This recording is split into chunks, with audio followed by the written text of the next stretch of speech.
मित्रों नमः शिवाय। हमारे YouTube चैनल ज्योतिष संजीवनी में आप सभी दर्शकों का स्वागत है, अभिनंदन है। दर्शकों, बहुत से लोगों के मन में एक जिज्ञासा है लग्न भाव को लेकर के। जैसा आपको सभी को मालूम है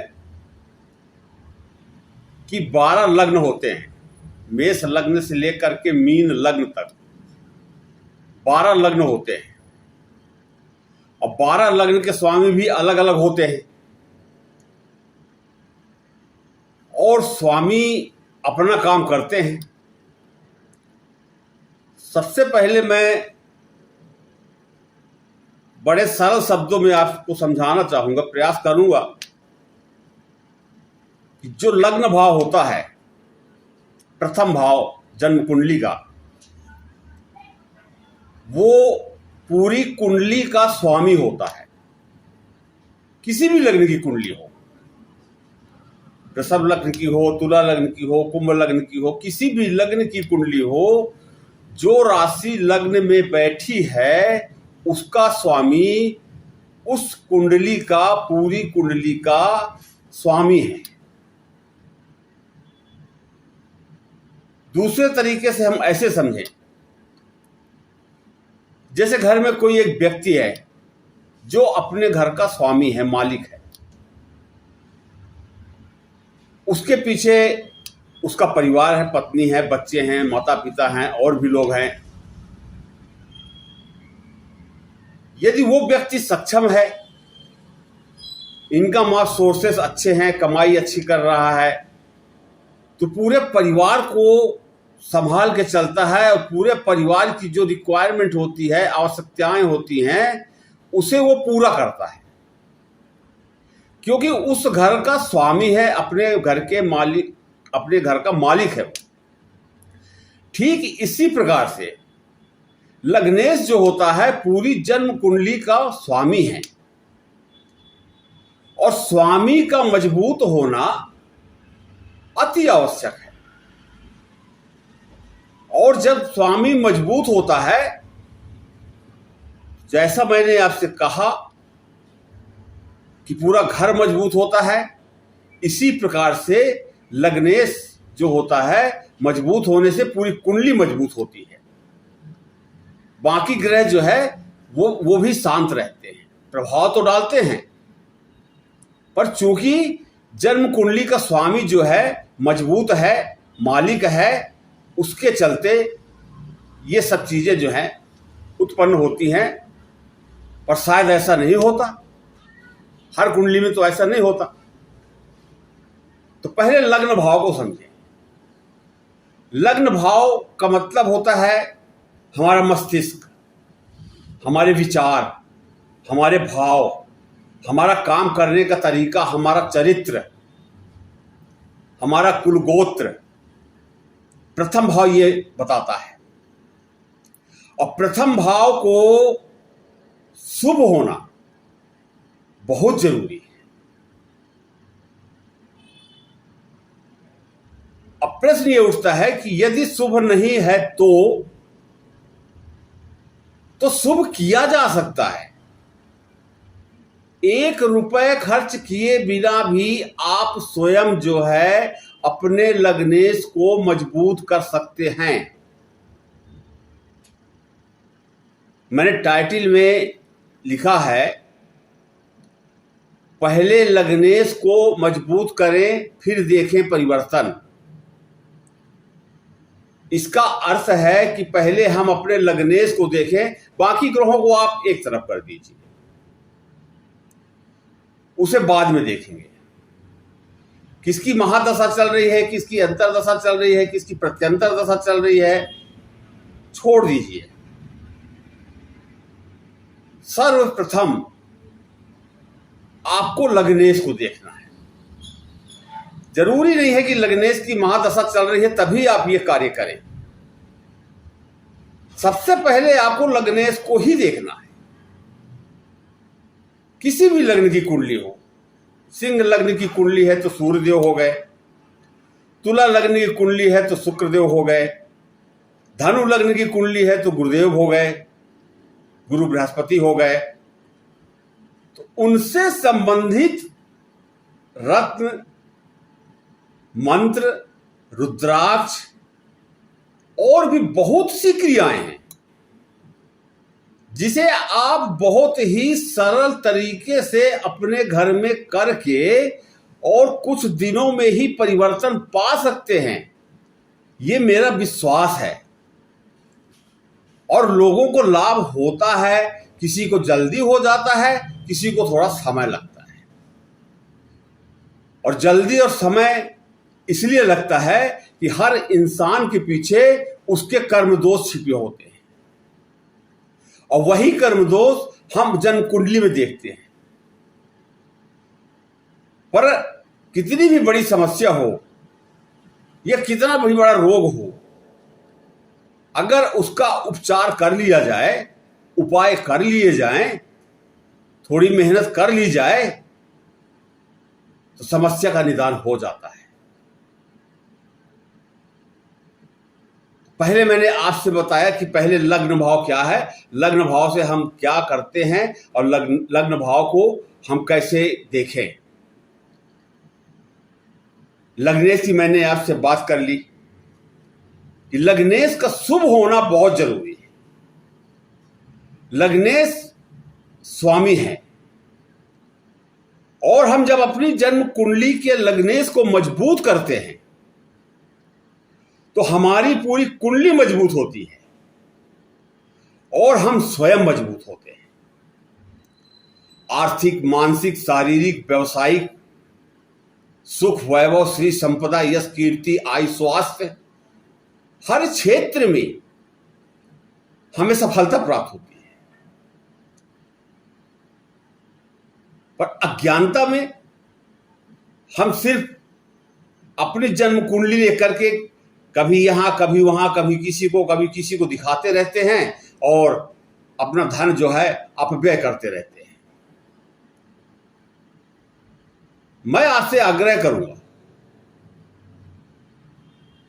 आप अपनी कुंडली स्वयं उठाएं और देखें कि किस लग्न की कुंडली है। उसके बाद आप संपर्क करके आप आगे बढ़िए। आपको लगेगा कि परिवर्तन आना चालू हो गया है। कुछ समय लगेगा, थोड़ा धैर्य रखना पड़ेगा, समय का इंतजार करना पड़ेगा। अब लग्नेश जो है, कुछ स्थितियां, परिस्थितियां भी जन्म कुंडली में बनती हैं जिसके कारण लग्नेश पीड़ित भी हो सकते हैं, दोष भी लग सकता है। प्रथम भाव जो होता है ये केंद्र का भी भाव है और त्रिकोण का भी भाव है। और केंद्र और त्रिकोण के भाव का स्वामी जो लग्नेश है, तो शुभ भाव का स्वामी शुभ भाव में ही रहना चाहिए। केंद्र में रहे या त्रिकोण में रहे, 5वें भाव 9वें भाव में रहे, त्रिकोण में रहे तो अच्छी बात है। पर शायद ऐसा ना हो, 12 भाव हैं, 12 भाव में लग्नेश कहीं भी किसी भी भाव में बैठ सकते हैं। उसका भी उपाय है। उसके लिए क्या करना चाहिए? वीडियो थोड़ा लंबा होगा लेकिन पूरी जानकारी दूंगा आपको। और वीडियो देखते समय कृपया आगे पीछे ना जाएं, क्योंकि मैं एक लाइन से बोल रहा हूं। आगे पीछे जाएंगे समझ में नहीं आएगा, सिर्फ देख करके पीछे आ जाएंगे। शुभ भाव का स्वामी शुभ भाव में होना चाहिए, पर नहीं है, आगे मैं आपको बताऊंगा क्या करना चाहिए। पर नहीं है तो क्या करना चाहिए? लग्नेश, कोई भी ग्रह, जो भी लग्नेश है, लग्न का स्वामी है, वो त्रिक भाव में नहीं होना चाहिए। त्रिक भाव का मतलब है छठे, आठवें और 12वें भाव में। ये तीन भाव जो हैं ये बहुत ही अशुभ भाव है। जन्म कुंडली के ये तीन भाव जो हैं बहुत ही अशुभ भाव है। अब लग्नेश यदि 6, 8, 12 में बैठ जाए तो लग्नेश देखिए, मैं पहले बोला कि शुभ है, लग्नेश को बली बनाना है, मजबूत बनाना है, पर वो 6, 8, 12 में बैठ करके पीड़ित हो गया। अपनी ऊर्जा को खो दिया। वो लग्नेश के अंदर जो क्षमता होती है, जो होनी चाहिए, वो 6, 8, 12 भाव में बैठ करके और अपनी शक्ति, अपनी ऊर्जा को खो दिया और लग्न दोष बन गया अलग से। इसका भी उपाय है, मैं आपको आगे बताऊंगा, अंत में आपको मैं बताऊंगा क्या करना चाहिए। और विश्वास कीजिए, आपका 1 रुपए भी खर्च नहीं होगा। जो विधि विधान है, थोड़ा सा संयमित रह करके, पूर्ण श्रद्धा, पूर्ण विश्वास के साथ कुछ दिन यदि आप अपने आप को संभाल करके और मंत्रों का जाप अगर आप कर लिए, मैं विश्वास के साथ आपसे कहता हूं, आप परिवर्तन स्वयं देखेंगे। अंतर आएगा, पक्का आएगा। लग्नेश कोई भी ग्रह हो, अपनी नीच राशि में नहीं होना चाहिए। लग्नेश को अपनी नीच राशि में नहीं होना चाहिए। दूसरा बिंदु जो बहुत ही महत्वपूर्ण है, इस बिंदु को आप बहुत अच्छे से समझिएगा। पूरी कुंडली आपको समझ में आ जाएगी। जो मैं बताने जा रहा हूं, पूरी कुंडली आपको समझ में आ जाएगी कि कुंडली में क्या है।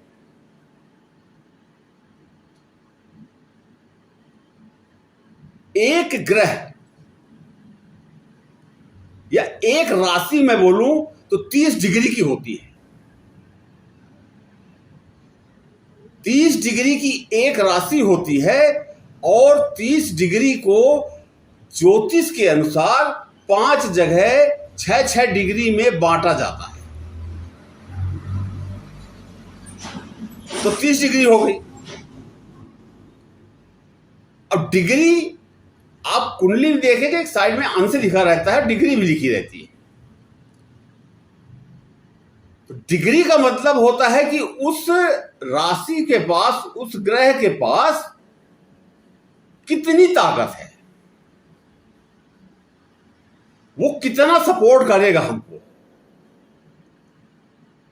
0 से लेकर के 6 डिग्री तक वो ग्रह, यहां लग्नेश की बात मैं कर रहा हूं, चलिए लग्नेश की बात करते हैं। 0 से लेकर के 6 डिग्री तक 25% वो नुकसान या फायदा होगा। 6 डिग्री से लेकर के 12 डिग्री तक 50% वो लाभ देगा या हानि देगा। 12 से लेकर के 18 तक आप देखिएगा, डिग्री लिखी होगी, अंश लिखा है। 12 से लेकर के 18 डिग्री तक 100% वो लाभ या हानि देगा। 18 से लेकर के 24 डिग्री तक फिर 50%, और 24 से लेकर के 30 डिग्री तक फिर 25%, और शुरू में यदि 1-2 डिग्री 3 डिग्री है या लास्ट में 29-30 डिग्री है, तो वो ग्रह किसी भी रूप में न तो नुकसान देगा और न फायदा देगा। पर बात यहां मैं लग्न की कर रहा हूं, लग्नेश की कर रहा हूं। कि हर हालत में हमको लग्नेश को मजबूत करना है। वो किस भाव में है, किस राशि में है, कितनी डिग्री का है, इससे हमको कोई मतलब नहीं है। हमको लग्नेश को मजबूत करना है। एक ही ध्यान होना चाहिए कि हमको लग्नेश को मजबूत करना है। हो सकता है लग्नेश के ऊपर शुभ ग्रहों की दृष्टि भी पड़ रही हो, ये तो अच्छी बात है। बली होगा, लग्नेश बली होगा।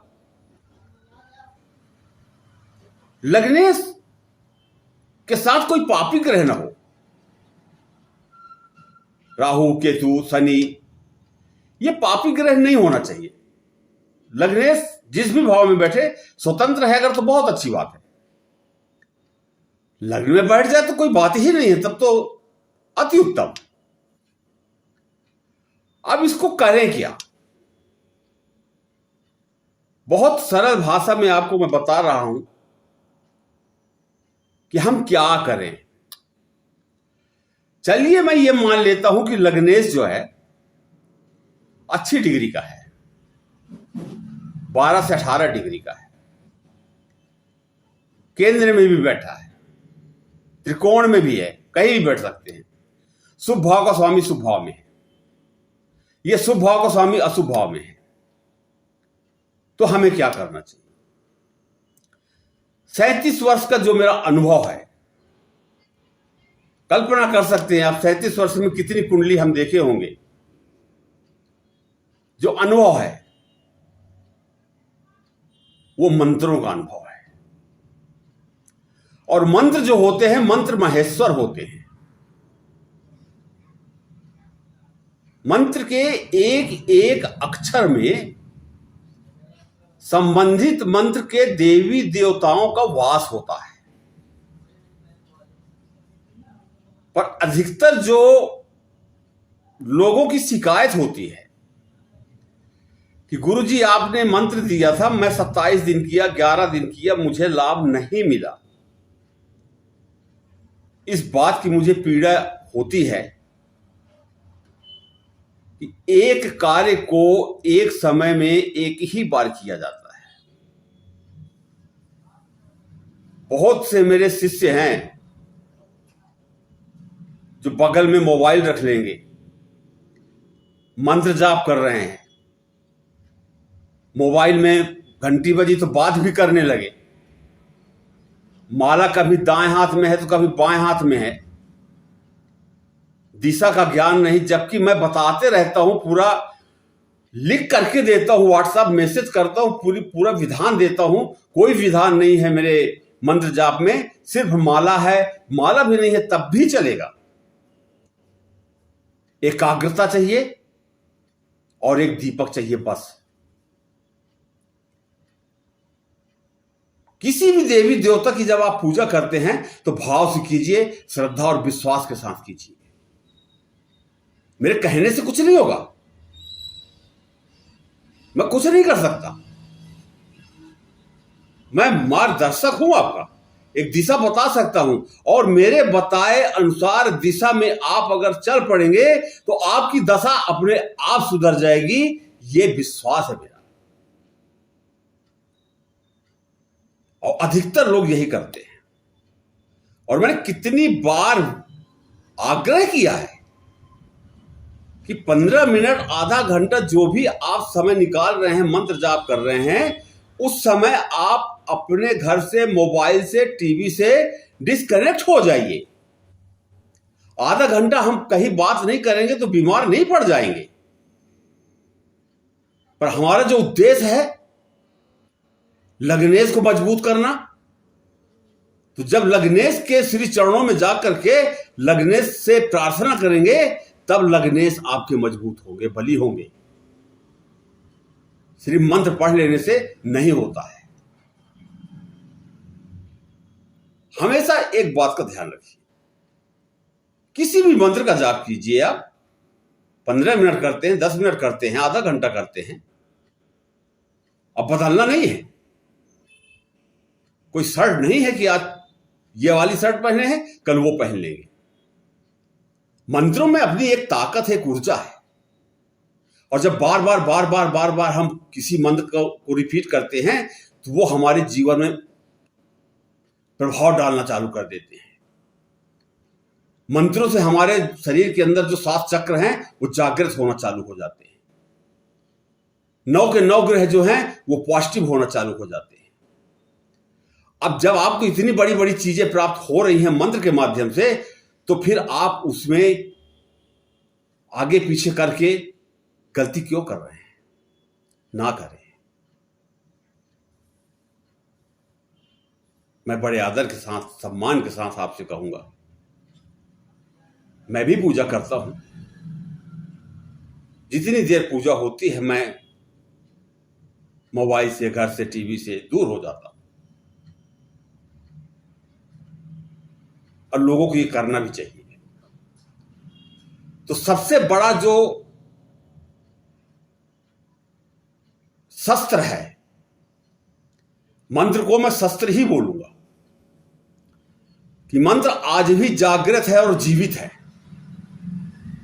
हमें सही दिशा मिल जाए तो हम आगे बढ़ जाएंगे। तो सबसे पहले तो मैं आपको बोलूंगा कि मंत्र जो है उसको धारण करें आप। हर ग्रहों का एक निश्चित मंत्र है कि कितनी संख्या में मंत्र जपना है।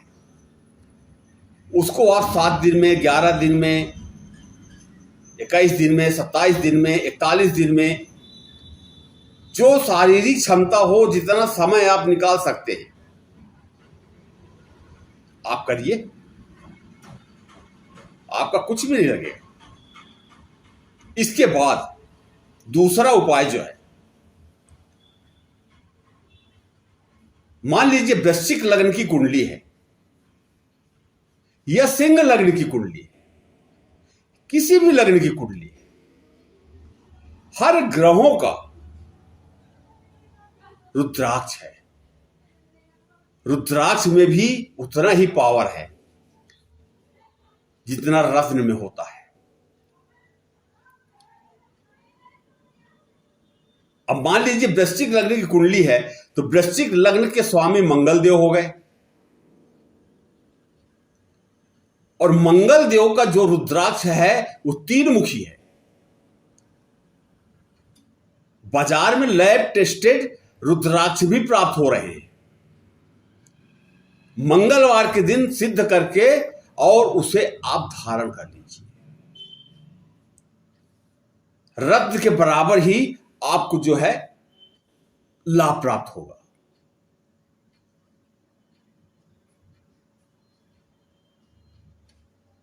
पर सबसे पहले आपकी जन्म कुंडली किसी भी लग्न की हो, आप अपना लग्नेश देखिए।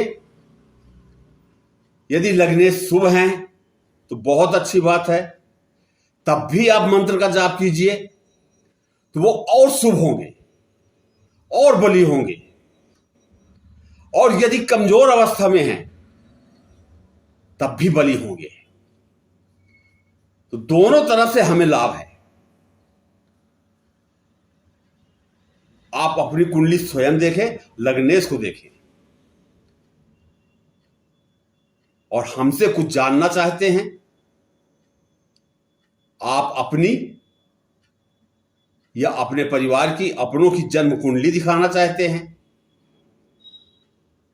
अपना नाम, जन्म तारीख, जन्म समय, जन्म स्थान व्हाट्सएप मैसेज कर दें। किस मंत्र का जाप करना चाहिए, कितने देर करनी चाहिए, रत्न धारण करना चाहिए या नहीं करना चाहिए, क्या करें या क्या ना करें, यह सब मैं आपको बताऊंगा। वीडियो काफी लंबा हो रहा है, फिर किसी और वीडियो के साथ आपसे मिलूंगा। पर जाते जाते एक छोटा सा आग्रह है, वीडियो को लाइक कर दीजिए। जो नए लोग हैं सब्सक्राइब कर लें। अपने ग्रुप में, व्हाट्सएप ग्रुप शेयर, जहां भी आप शेयर कर लें। बस इतना ही मैं आपसे कहूंगा। आपका जीवन सुखमय मंगलमय हो। परमपिता परमेश्वर भगवान सदाशिव आपके परिवार की ऊपर कृपा बनाए रखें। नमः शिवाय।